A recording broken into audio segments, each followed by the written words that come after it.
cotidiano, el pecado, ¿recordáis? Y relacionamos la oración concretamente con el pecado no confesado. ¿Puede ser una persona dichosa en estas circunstancias? Sí confiesa su pecado, si viene delante del Dios perdonador y Él lo perdona. Así que vemos que el Señor no solo perdona, sino que también Él nos rodea de cánticos de liberación. Así que fijarse, las circunstancias del día a día que atravesamos, podemos experimentar su paz, su fortalecimiento espiritual, su gozo, su buena mano sobre nosotros. Queridos, qué importante es orar. Pero orar bien, orar bien. ¿Qué es la oración? ¿Qué es la oración? El Catecismo de la Nueva Ciudad dice: la oración es derramar nuestros corazones a Dios en alabanza, petición, confesión de pecado y agradecimiento. Hemos estado viendo oraciones de peticiones, ¿verdad? Hay más del Espíritu y hemos dicho pedid más. Hemos estado hablando de oraciones de confesión, como la semana pasada. Hemos hablado incluso de oraciones de agradecimiento, con el fin de contrarrestar el estado de ansiedad. Pero hoy, con la ayuda del Espíritu de Dios, en el Salmo 146, si venís conmigo, vamos a ver una oración de alabanza. Una oración de alabanza. Salmo 146.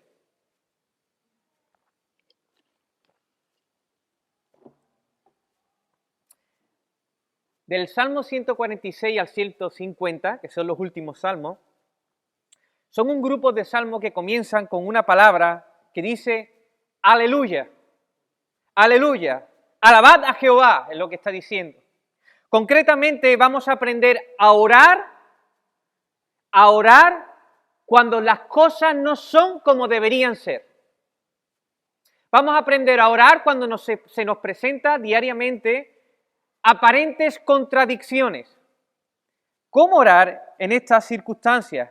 ¿Por qué? Porque hay aparentes contradicciones en nuestra vida cristiana que, si nos detenemos allí y miramos, puede hacer que nuestra fe se pierda, se ausente. Así que el salmista escribió esta oración de alabanza porque él confió plenamente en Dios y se levantó en fe para alabar a Dios. Así que es una forma magistral, estos últimos 5 capítulos de este libro de los Salmos, para acabar con este libro. En alabanza, alabanza, alabanza. ¿Sabéis por qué? Porque estamos diseñados para ese fin.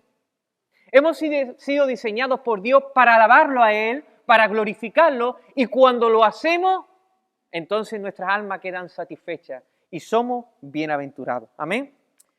Este salmo es un salmo de alabanza personal. La época en la que se escribe este salmo parece que está relacionada con el tiempo de Nehemías. ¿Recordáis? El pueblo de Israel había estado 70 años cautivo y de repente despierta el espíritu de Ciro, del rey de aquel imperio, al espíritu de los ancianos de aquella época, y los manda de nuevo al pueblo de Israel a su tierra y empiezan a construir, a edificar de nuevo sus casas, el templo, el muro. Así que empiezan a vivir de nuevo en Jerusalén. Están en ese momento. La vida está ya tomando forma en la ciudad de Jerusalén. Y aunque no están en Babilonia y están en Jerusalén, las cosas aún no son como deberían ser. Así que el salmista está en esa aparente contradicción. ¿Por qué? Porque no están en Babilonia, están en Jerusalén, pero aún siguen los enemigos. Incluso los enemigos desde adentro. Hay uno que se llama Tobías, que está dando bien la murga. Hay algunos de ellos que están allí, que se oponen a la reconstrucción de Jerusalén. Allí, en esa ciudad de Jerusalén, aún hay pobreza, hay viudas, hay huérfanos. Las cosas no son como deberían ser. ¿Cómo orar en estas circunstancias? Lo primero que se nos puede venir a la mente es, pues, pedir. La petición. Pedimos para que el Señor cambie las cosas, para que el Señor cambie las circunstancias. Pero es curioso, pero el salmista no ora así. El salmista deja ahora en un segundo plano el elemento de la petición y la necesidad personal y ora alabando a Dios. ¿Cómo se puede orar alabando a Dios en estas circunstancias? Pues esto es lo que vamos a ver con la ayuda del Señor en estos días. Este salmista se levanta en fe y está diciendo, no son todas las cosas como deberían ser, pero lo serán, pero lo serán. Dios se está encargando de todo ello.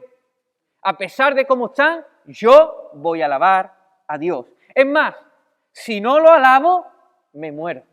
Es lo que está diciendo. Hemos cantado esto ahora mismo, ¿verdad? No hay nada mejor que alabar al Señor. Así como se muere el pez sin el agua, así mismo el salmista está diciendo, si yo no alabo a Dios, me muero, me muero. Aquí hallamos la alabanza de una persona madura en el Señor. Hermanos, hemos sido librados del cautiverio, del pecado. Aún hay problemas, dificultades, adversidades, pero tenemos que tomar la resolución de decir, yo alabaré a mi Dios.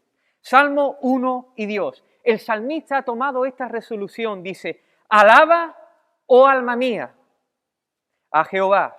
Alabaré a Jehová en mi vida. Cantaré salmo a mi Dios mientras viva. Lo alabaré. La decisión está tomada. No deja espacio para que su alma vacile o dude a pesar de la aparente contradicción. Hay promesas de Dios. Así que Él no permite que su corazón se desvíe de su propósito principal, que es alabar a Dios. Y se levanta y alaba y ora. ¿Sabéis que cada canción es una oración a Dios? Cada vez que cantamos, estamos orando a Dios. Es una alabanza a Dios, es una oración. Así que hay un ejemplo maravilloso aquí para nuestras vidas. ¿Quién es este hombre?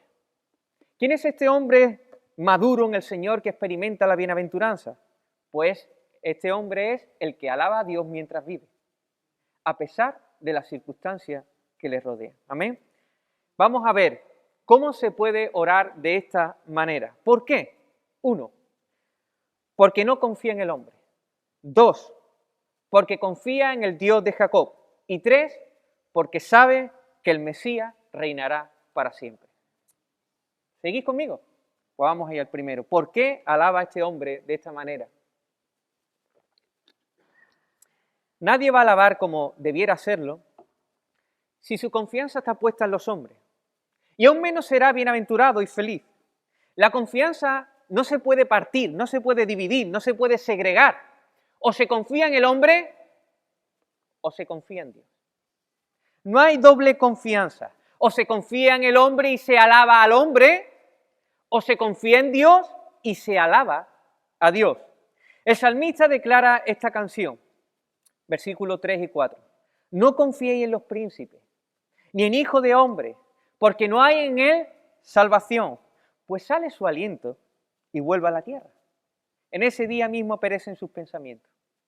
El pueblo de Israel tenía una tendencia natural a confiar en el hombre. En Primera de Samuel se nos presenta cómo los ancianos de Israel se acercan al juez Samuel, al profeta Samuel, y le dice, mira, constitúyenos un rey porque tus hijos andan mal, no andan en tus caminos. Y entonces Samuel se disgustó, pero más se disgustó Dios. ¿Por qué? Por la motivación que había detrás de esa petición. Esos ancianos querían un rey como las demás naciones, un rey que no estuviera sometido a Dios. Y esos ancianos estaban pidiendo ese rey. Ellos no querían una teocracia, sino una monarquía. Que Dios no nos gobierne, que nos gobierne uno como las demás naciones. Este era el corazón del pueblo de Israel. Siempre, siempre, siempre. Duro de servir. Siempre con un corazón tendido a confiar en el hombre. A partir de la época de Salomón, el pueblo comenzó a hacer alianza con otros reyes para buscar ayuda. Por ejemplo, el rey Acaz, que era el rey de Judá, recordáis que el pueblo de Israel se había dividido en dos reinos, reino del norte, reino del sur, reino de Judá, reino de Israel. Pues el rey de Acaz era el rey de Judá. Y se unieron contra él el rey de Israel, se unieron contra él el rey de Asiria. ¿Y a quién fue a pedir ayuda? ¿Fue a Dios a pedir ayuda? No. Fue a pedir ayuda a un rey que era el rey de Asiria, que se llamaba Tiglat-Pileser. Y fíjate lo que le dice este rey. Yo soy tu siervo. El rey Acaz le dice a este rey, yo soy tu siervo y tu hijo. Sube y defiéndeme de mano del rey Siria y de mano del rey de Israel que se han levantado contra mí. Y tomando Acab la plata y el oro que se hallaba en la casa de Jehová y en los tesoros de la casa real, envió al rey a Siria para que lo ayudara. El rey acá no buscó a Dios. El único que le podía librar buscó ayuda en un hombre, en Tiglat-Pileser. ¿Qué pasa aquí? Este es el corazón del pueblo de Israel, siempre inclinado a desechar a Dios y colocar su confianza en los hombres, en algún gobernador, en algún príncipe, en algún hombre. Y esta es la tendencia de nuestro corazón. Siempre tendido a desechar a Dios y a confiar en los hombres para nuestra salvación. No tardamos mucho en darnos cuenta que no se puede confiar en ellos. Pero como hicieron los ancianos de Israel, así hacemos el ser humano. A los hijos de Samuel no lo queremos. Queremos a otro hombre, queremos a otro rey. Y el salmista dice, no lo hagáis. No lo hagáis. No confiéis en ellos, ni en lo que ellos os puedan ofrecer. ¿Y sabes qué? Da argumentos, por lo cual no confíen en ellos. Versículo 3, versículo 4. No confiéis en los príncipes, ni en hijos de hombre. ¿Por qué? Porque en ellos no hay salvación. ¿Qué seguir buscando ahí? Si en ellos no hay salvación. Los habitantes de Judá, aunque ya no están en el cautiverio, siguen con situaciones difíciles. Si estuviéramos hablando de este tiempo de Nehemías y Esdras, se encontraban en una fuerte oposición. Hemos hablado de un hombre que se llamaba Tobías y un hombre que se llamaba Sanbalat, que iba contra el pueblo de Dios, contra la obra de Dios. Las cosas continuaban siendo difíciles para el pueblo. No viven bien en aquella tierra aún. ¿Dónde acudir? Acudimos a Ciro, a los persas, a los hombres. Entonces este salmista dice, no, a ninguno de ellos, no confiéis en los hombres. Queridos, está demostrado ya en la historia de la humanidad que ningún hombre, ni sus planteamientos, ha producido un mundo mejor.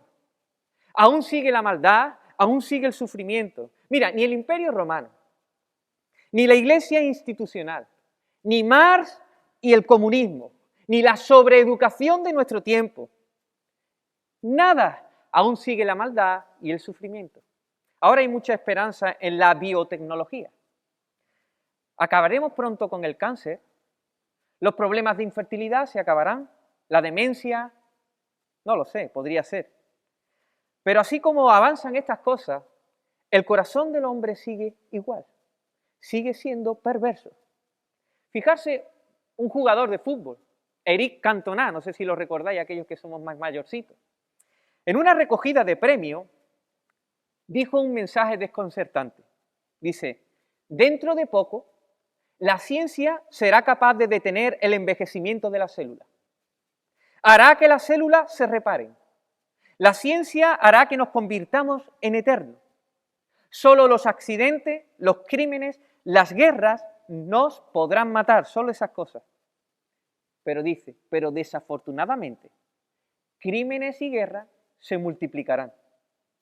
No me estoy refiriendo que esto sea así, pero sin darse cuenta él o los que están escuchando detrás de esto, existe la maldad que hay en el corazón del hombre y ese es el problema. No hay salvación en el hombre. Aún menos hay salvación cuando nos enfrentemos al juicio venidero. No hay hombre que pueda salvarse a sí mismo, aún menos salvar a otro. Cayó Adán, pecó Adán, pues no confiéis en ningún hijo de Adán. Si no te parece suficiente, el salmista te da otro argumento en el versículo 4, lo tienes ahí. Pues sale su aliento y vuelve a la tierra. En ese mismo día que dice, perecen sus pensamientos. Un hombre, por más poder que posea, por más inteligencia que desprenda, por más buena intención que tenga, sigue siendo hombre. Sigue siendo hombre. Y ese hombre es pecador, es una criatura, hijo de Adán, y está sujeto a la muerte. El hombre es infiel, débil, mortal, sus pensamientos son pasajeros. Perece él y sus planes junto a él. El hombre promete, pero no puede cumplir sus promesas. Y si lo que promete es solo lo que Dios puede darte, aún mucho menos. El problema es que ese hombre es débil. Un solo dolor de migraña lo tumba en la cama. Sus pensamientos están dañados por el pecado. Su perspectiva de la vida sin Dios, por más virtud que tenga, está destinada al fracaso. El hombre es mortal. No tiene potestad sobre su espíritu para retenerlo. No sabe cuándo es el día y la hora donde partirá de este lugar. Por eso Santiago dice, porque ¿qué es vuestra vida? Ciertamente es neblina, que se aparece por un poco de tiempo y luego se desvanece. El salmista nos está diciendo, no confiéis en los hombres, no lo hagáis, no lo hagáis. Jeremías nos dice, capítulo 17, versículos del 5 al 6, maldito el hombre que confía en el hombre. Maldito el que se apoya en su propia fuerza y aparta su corazón del Señor. Será como una zarza en el desierto. No se dará cuenta cuando llegue el bien. Morará en la sequedad del desierto, en tierras de sal donde nadie habita. Querido, confiar en el hombre es locura, es una tragedia eterna. No hay salvación en ello. Tiene un corazón inclinado al mal. La ciudadanía que nos ofrece el hombre, no hay paz ni armonía. Así que, cuidado. Si nosotros queremos orar y orar bien y alabar a Dios en todo tiempo, no confiemos en los hombres. Había un rey, que era el rey Ocosías, el rey de Israel, y dice que enfermó y él mandó mensajero a ir al dios Baal-zebú para consultar a ver si iba a sanar, al dios de Ecrón. Entonces Dios cogió al profeta Elías y dice, ve en busca de esos mensajeros y dile estas palabras. Así que el profeta Elías se enfrentó a esos mensajeros y le dice, no hay Dios en Israel para que vayáis a consultar a Baal-zebú, dios de Ecrón. Por tanto, así ha dicho Jehová, del lecho en que estás no te levantarás, sino que ciertamente morirás. ¿Qué hacéis? ¿No hay Dios en Israel para consultar a otros dioses, a otros hombres, a otros consejos humanos? Hermanos, esto nos pasa a nosotros, hijos creyentes de Dios. Confiamos desesperadamente en la psicoterapia, que tiene muchos postulados en contra de la palabra de Dios. Y vamos a los expertos de este siglo para que nos sanen el alma. ¿Acaso no hay Dios en medio de su iglesia para ir allí? ¿No tenemos al Dios de la palabra, al Dios que sana el corazón quebrantado? ¿Qué hacemos? Confía en Jehová, hermano. Este es el segundo punto del cual nos habla, por lo cual nosotros podemos orar bien, confiando en el Dios de Jacob. No confíes en el hombre, confía en el Dios de Jacob. Hermano, no se puede cantar y alabar a Dios cuando tu jefe te hace la vida imposible, cuando tiene una enfermedad crítica, cuando se ríen de tu fe en tu trabajo si no confías verdaderamente en Dios. Es imposible. Tú no puedes alabar a Dios si no confías en Él, pero alabarlo de todo corazón, de toda alma, de toda fuerza, es imposible. Dice el Salmo 146:5, bienaventurado, feliz, inmensamente feliz, es aquel cuyo ayudador es el Dios de Jacob, cuya esperanza está en Jehová su Dios. Amén. La situación de Israel estaba siendo difícil, pero el salmista se levanta, su confianza la pone en Dios, y diciendo, en ti confiaré y en ti esperaré. La situación es adversa. Hermano, allí continúa el dolor, continúa el sufrimiento, las injusticias sociales, la falta de misericordia. Allí están los que tuercen el derecho. Pero este hombre no confía en un rey nuevo, ni en un presidente, ni en un nuevo partido político. Él no está buscando una monarquía, ni una república, ni una dictadura. Él no confía ciegamente en las personas. Hermano, él no canta a Dios el domingo y luego se entrega en cuerpo y alma a la causa de un partido político o una ideología pagana o cualquier otra cosa por el estilo. Que no. Que Él no es así. Hermano, el que confía en Dios, confía. El que confía en Dios, confía. Alzaré mis ojos a los montes. No, más allá de los montes. Mi socorro viene del Señor. ¿Qué monte? Hay uno que está por encima de los montes.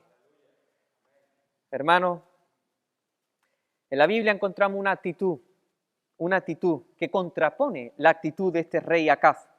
Es la actitud del rey Ezequías. Era una situación muy similar.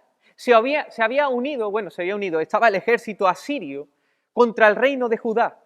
Y lo habían sitiado, de manera que lo habían hecho tributario.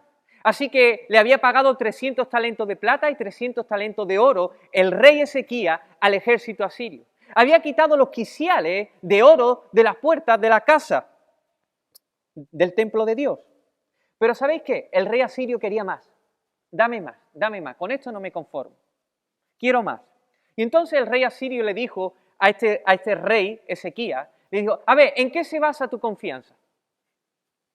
Tú dices, mira qué estrategia tengo, mira qué fuerza militar. Pero estas cosas las habla sin fundamento, le dice el rey asirio al rey Ezequías. ¿En quién confías? ¿En qué confías para rebelarte contra mí? ¿Acaso algunos de los dioses de las naciones paganas han librado la tierra de la mano del rey asirio? Dios había mandado a decir a Ezequías por medio del profeta Isaías que iba a destruir al ejército asirio. ¿Qué hizo Ezequías ante las amenazas? Buscó la ayuda de Dios, confió en Dios, esperó en Dios y Dios lo libró. Ezequías confió en el Dios que había hablado. Ezequías coge la muleta de Dios, la muleta de la palabra de Dios. Él no dijo, tengo una sensación de que a lo mejor podemos ganarle a este ejército. No sé, tengo buenas vibraciones. Que no. Que eso no es fe. Eso no es esperanza. Dios le dio una palabra a Ezequías y él se aferró a la palabra de Dios, a las promesas de Dios. Él pudo confiar en otro rey, en el rey de Egipto, pero él no fue a buscar el apoyo en el rey de Egipto. Dios había hablado y él dijo, aquí me aferro, yo te creo en ti, yo creo en ti, creo en tu palabra. Hermano, la confianza nuestra fe, descansa en la palabra de Dios. No en las meras vibraciones, no en las meras intuiciones, no en los meros sentimientos. La verdadera confianza espera la ayuda de Dios. La esperanza en Dios, hermano, no es un deseo o algo que a lo mejor obtendremos. No, la esperanza en Dios es segura, segurísima. Es ciertísima. Está anclada en la promesa de Dios. Está anclada en la cruz del Calvario. ¿Estás pasando dificultades? ¿Hay aparentes contradicciones en tu vida? Te pregunto, ¿qué ha dicho Dios al respecto de esas cosas? ¿Qué ha hablado? No te dejaré, no te desampararé, siempre estaré a tu lado. No se turbe vuestro corazón, yo he vencido, vosotros también venceréis. Todas las cosas nos ayudan a bien a los que amamos a Dios. Confía, hermano. Espera su ayuda. Amén. Y fíjate, si el salmista nos dio argumento de no confiar en el hombre, él nos da argumento para confiar en Dios. Fíjate. Versículo 6. Primer argumento. Dios es soberano. Dice, el cual hizo los cielos y la tierra, el mar y todo lo que en ellos hay. Así oró el rey Ezequías, diciendo, el cual hizo los cielos y la tierra y todo lo que en ellos hay. Así oraron los primeros cristianos cuando fueron amenazados por el Sanedrín para que no predicaran el evangelio. Oh Señor, soberano, creador de los cielos y de la tierra, del mar y todo lo que en ellos hay. Dios es soberano. Confía en Él. Dios no es una criatura. Él es el creador. A Dios no lo sustenta nadie. Él sustenta todas las cosas. Dios no es guiado por las circunstancias, sino que Él guía todas las circunstancias para su gloria y para el bien de sus hijos. Así que ahí hay un argumento. Confía en Dios. Segundo, versículo 6. Guarda verdad para siempre. Dios es fiel. Eso significa que Él es verdadero. El Dios de Jacob no es un invento. Es genuino, real, auténtico, el único Dios verdadero. Él es veraz, solo actúa en la esfera de la verdad. Dios guarda en su vientre la verdad. Dios es fiel. Dios no es hijo de hombre para que mienta. Él dijo y no hará, habló y no lo ejecutará. ¿Por qué confiar en el Dios de Jacob? Porque es el único de absoluta confianza. Sus promesas son sí y amén. Otro argumento, versículo 7, que hace justicia a los agraviados. Dios es abogado de los débiles. Dios hace justicia a los oprimidos, los débiles, los justos que son defendidos por Dios. Hay más, otro argumento, que da pan a los hambrientos. Dios es proveedor, sustenta espiritualmente, también físicamente. Nos trae a su mesa, nos prepara un banquete. Dios ha provisto el cordero que quita los pecados. Los beneficios físicos están presentes, hermano, pero los espirituales que se encuentran en la mesa son aún más extraordinarios. Otro argumento, Dios liberta a los cautivos, Dios es libertador.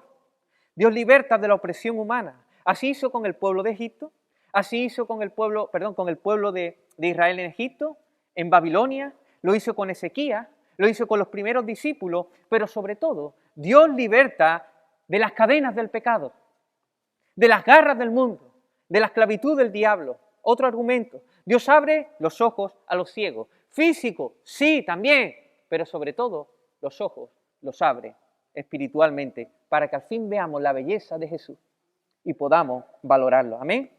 Versículo 8b, levanta a los caídos, levanta a los caídos. Muchas veces caemos, muchas veces el pastor nos dice que vayamos por allí, pero nosotros vamos por otro lado y nos quedamos enredados. Y viene el buen pastor, extiende su vara, su cayado, y nos saca de ahí. Tropezamos y Él nos levanta. Amén. Versículo 9. ¿Por qué confiar en este Dios? Porque es misericordioso. Jehová guarda a los extranjeros, al huérfano y a la viuda sostiene. Dios tiene cuidado de ellos. Dios es protector de los exiliados, también de aquellos peregrinos que buscan la Jerusalén celestial. Dios es amigo de los desamparados y todos aquellos que no tienen ayudador humano. Y Dios es, por último, otro argumento, preservador de vida. Dice, y el camino de los impíos, si Dios no hubiera trastornado mientras estamos predicando esta palabra, a los impíos, este mundo hubiera volado hace ya bastante tiempo. Dios frustra sus pensamientos. Este es nuestro Dios. ¿Por qué confiar en Él? Pues hay argumentos indiscutibles, incuestionables. No hay punto de comparación en confiar en Dios y confiar en el hombre. Dios es eterno. El hombre es creado. Dios sustenta, el hombre es sustentado. Dios promete y cumple todo lo que promete, el hombre no. Dios es justo, el hombre pervierte el derecho. Dios provee, el hombre quita. Dios liberta, el hombre esclaviza. Dios es misericordioso, el hombre es inmisericordia.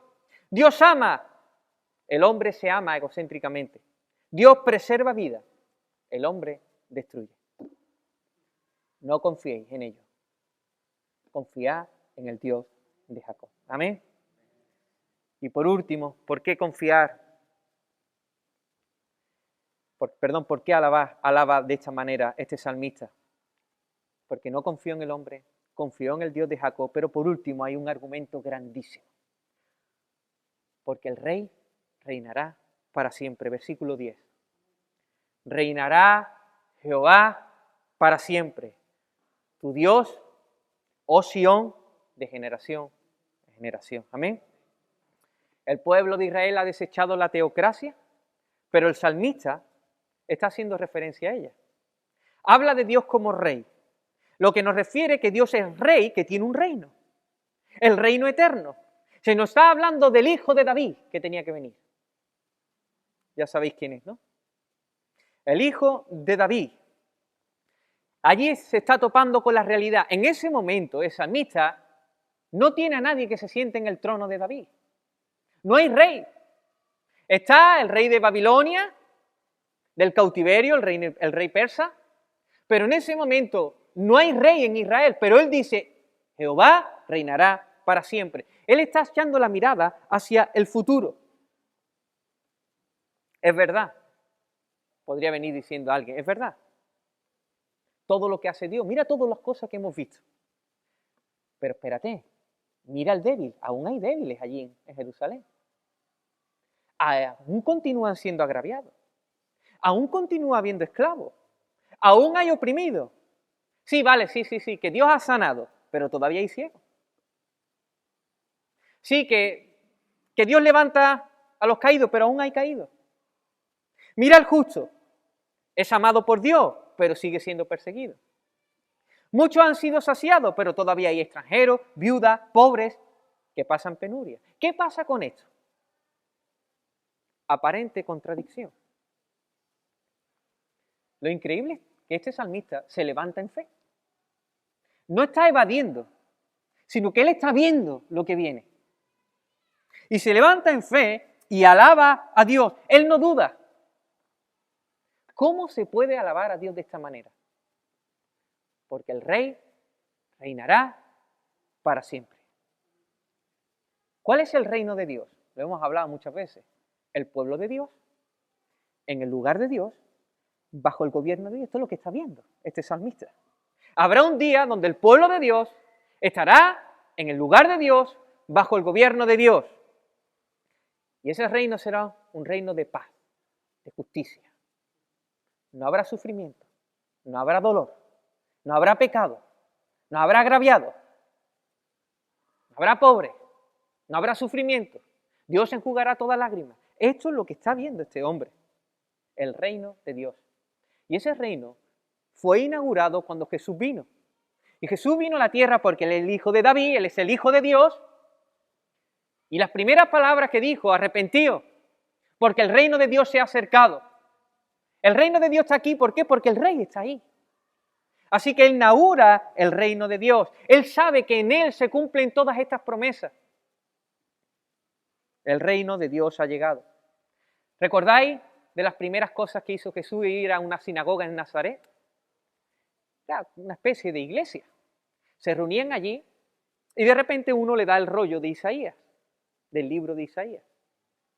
Entonces Jesús lo abre y lo lee y dice, el Espíritu del Señor está sobre mí, dice Jesús, por cuanto me han ungido para dar buenas nuevas a los pobres. Me ha enviado a sanar a los quebrantados de corazón, a pregonar libertad a los cautivos, vista a los ciegos, a poner en libertad a los oprimidos, a predicar el año agradable del Señor. Y enrolla Jesús el libro.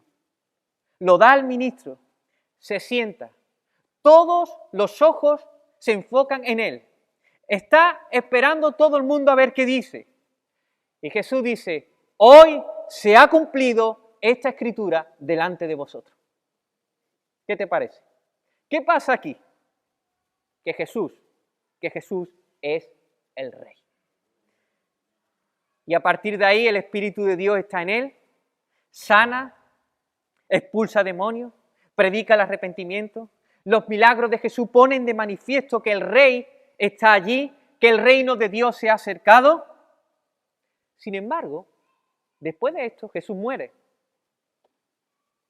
Aparente contradicción. Jesús resucita y aún sigue gobernando César, aún sigue estando el imperio romano, sigue habiendo ciego, paralítico, oprimido, endemoniado. ¿Qué es lo que pasa? ¿Qué es lo que pasa? ¿Recordáis lo que le preguntaron los discípulos antes de ascender? ¿Cuándo restaurarás el reino? Dice, no os toca a vosotros saber cuándo es el día, la hora, cuando esto vaya a suceder. Ahora lo que os toca es predicar el evangelio de las buenas nuevas. Y mientras Jesús se marchaba y ascendía, un ángel decía, varones galileos, ¿por qué estáis mirando al cielo? Este mismo Jesús que ha sido tomado de vosotros al cielo, así vendrá, como lo habéis visto, ir al cielo. Cuando Jesús regrese, en Apocalipsis 19, capítulo 19 y 20, Veremos los acontecimientos finales. Se cumplirán todas estas cosas, porque el Rey volverá en gloria para establecer definitivamente su reino aquí en la tierra. Amén. Querido, ahora hay muchas contradicciones cristianas en nuestra vida, en nuestro caminar. Es el tiempo ahora de proclamar el Evangelio. Es el tiempo de tomar la resolución y decir, mientras yo viva, aunque las cosas no son como deberían ser, yo voy a alabar a Dios. ¿Por qué? Porque lo serán. Porque lo serán. Amén. Querido, ¿cómo se puede alabar a Dios así? Porque no confiamos en los hombres. Confiamos en Dios y confiamos en el Rey que murió, resucitó y que vendrá. Amén. Miramos la miseria y todavía vemos pobres. Vemos hambre, penumbra en el mundo. Colaboramos para aliviar, pero sabiendo que cuando Él venga, nunca habrá más hambre ni penuria en este mundo. Y entonces, ¿qué hacemos? Alabamos a Dios. Amén. Nos topamos con las injusticias sociales. Hacemos lo que está a nuestro alcance, pero miramos al futuro glorioso, a un reino de verdadera justicia, igualdad y equidad. Y entonces, alabamos a Dios. Miramos la creación hecha a pedazos. Miramos cómo está. Hacemos lo que podemos para preservarla. El plástico con el plástico, el cartón con el cartón. Pero sabiendo que un día Cristo vendrá y su creación brillará. Amén. Y entonces alabamos a Dios. Amén. Miramos las enfermedades que se atraviesan las personas, los seres queridos, el sufrimiento, el dolor, la muerte. Pero levantamos la mirada en el día en que los habitantes de la nueva tierra la poseerán. Y enjugará Dios toda lágrima, los ojos de ellos. Ya no habrá muerte, ni habrá más llanto, ni clamor, ni dolor, porque las primeras cosas pasarán y entonces alabamos a Dios. ¿Te das cuenta? Los sufrimientos por la causa de Cristo están ahí, pero miramos la gloria que ha de venir y entonces alabamos a Dios. Aún hay reyes, presidentes, medios de comunicación en contra de Dios, de su ungido, de la palabra de Dios. Pero miramos que un día el Rey regresará y pondrá a todos sus enemigos por estrado de sus pies. Y entonces nosotros, ahora, alabamos a Dios. Amén. Hermano, hay bienaventuranza porque cuando alabamos a Dios nos encontramos con Él. Amén. Puede ser que esté sufriendo alguna tensión personal, porque vivimos en el ya, pero todavía no. ¿El reino de Dios está? Sí, pero todavía no está en toda su plenitud. Y hay tensión en nuestras vidas. Pero el cristiano se puede levantar con certeza. Sabiendo, seguro de que Cristo volverá. Amén. No sé, a lo mejor estás aquí y has comenzado a dar tus primeros pasos en el Señor, o comenzaste a dar tus primeros pasos en el Señor, y parte de tu familia se levantó contra ti. Prefieren verte con una botella de whisky en la mano que con una Biblia. Pero entonces te levantas en fe, miras al presente, miras que tu hermano mayor está al lado tuya y miras a tu padre cómo sonríe por dar esos primeros pasos. Y luego miras el futuro glorioso, los hijos de Dios serán manifestados y entonces alabas a Dios. ¿Te das cuenta? Lo mismo tu aparente contradicción es referente a un puesto de trabajo. A un puesto de trabajo bien remunerado, que renunciaste en su día, para estar más tiempo con tu familia, para estar en las cosas del Señor. Después de eso, tu economía siempre va a tropezones. Llegar al final de mes es un ejercicio de fe constante. Pero mi hermano, miras ahora, miras el presente y ve que puedes estar cerca de los altares de Dios, junto con tus polluelos. Y después mira que un día estarás allí en el templo de Dios adorando, entonces dice, ¿cómo no voy a alabarte? ¿Cómo no voy a alabarte? Lo mismo era una persona soltera. Estás acercándote cada día más al Señor. Has renunciado a relaciones tóxicas, relaciones de noviazgo con inconversos o relaciones de noviazgo con otros creyentes, pero que no era el tiempo de Dios. Y ahora dice, pero mira, estoy solo, sola, pero miras ahora al presente. Y ves a Jesús como suficiente. Lo atesora, lo valora como lo más preciado. Y luego mira cuando Cristo venga a por su esposa para celebrar las bodas. Entonces puedes alabar a Dios. ¿Te das cuenta? Pides más del Señor. Oh, Señor, quiero más de ti. Señor, quiero más de tu poder. Y viene una enfermedad crónica. ¿Esto qué es? ¿Qué pasa aquí? Sin embargo, miras al presente y te das cuenta que su gracia es suficiente. Que el poder de Dios se perfecciona en tu debilidad y que cuando Cristo venga tendrás un cuerpo nuevo, glorificado, y entonces alabas a Dios. A lo mejor tu matrimonio está sostenida y con pinza, está mal, muy mal. Y dice, pero yo voy a buscar más al Señor. Me voy a entregar más a la lectura, al estudio, a la oración de la palabra. Intentas hablarle a tu cónyuge con más mansedumbre. Te responde mal, tú respondes con bien. Pero los ataques de tu cónyuge se intensifican contra ti y dice, ¿cómo puede ser esto? No mires eso. Mira al presente. Mira quién está a tu lado. Aquel que te perdona. Aquel que te pagó bien por el mal que tú hiciste. Aquel que te consuela. Aquel que te sostiene. Y entonces miras el glorioso futuro que viene, que lo verás cara a cara. Y entonces dice, ¿cómo no te voy a alabar, Señor? Hermano, hay muchas aparentes contradicciones. Aparentes, ¿te das cuenta? Aparentes. Porque nuestra mirada no se queda ahí. Nuestra mirada la enfocamos en Dios y en lo que está por venir. Hay creyentes que acabados de convertirse se le han fallecido hijos. Hay personas que nos ultrajan diciendo toda clase de males contra nosotros, mintiendo, después de hacerle tanto bien. Iglesias que deciden ir por el camino estrecho que lleva a la vida, pero se levanta Tobías y Sanbalat con toda su furia para destruir la obra de Dios. Tranquilo. No confía en los hombres. Confía en Dios. Mira al presente y vemos que Dios está siempre a nuestro lado. Que nunca nos dejará. Que nunca nos desamparará. Que nunca nos abandonará. Que todas las cosas Dios las ha dispuesto para hacernos bien. Miramos que las cosas no son como deberían ser, pero serán. Y entonces, hermano, alabamos a Dios. ¿Te das cuenta? Amados, querida iglesia, la oración de alabanza nos coloca en el lugar idóneo para hallar satisfacción, gozo, vida abundante. La oración de alabanza nos lleva a hacer aquello por lo cual estamos diseñados a hacer para ser feliz. Alabar a Dios. Amén. Así que ya sea cual sea tu situación, sea cual sea, toma esta resolución. Alabaré a Dios mientras viva. Alabaré a Dios mientras viva. ¿Cómo hacerlo? No confía en los hombres. Confía en Dios, en el Dios soberano, en Dios fiel, en Dios proveedor, en Dios libertador, en Dios misericordioso, en Dios amoroso, en Dios cuidador. Y entonces confía en el Rey que vivió, que murió, que resucitó y que vendrá en gloria. Amén. Y entonces, ¿sabe qué va a pasar? Que brotará en tu corazón alabanza genuina al Dios de Israel, al Dios de su iglesia. Amén.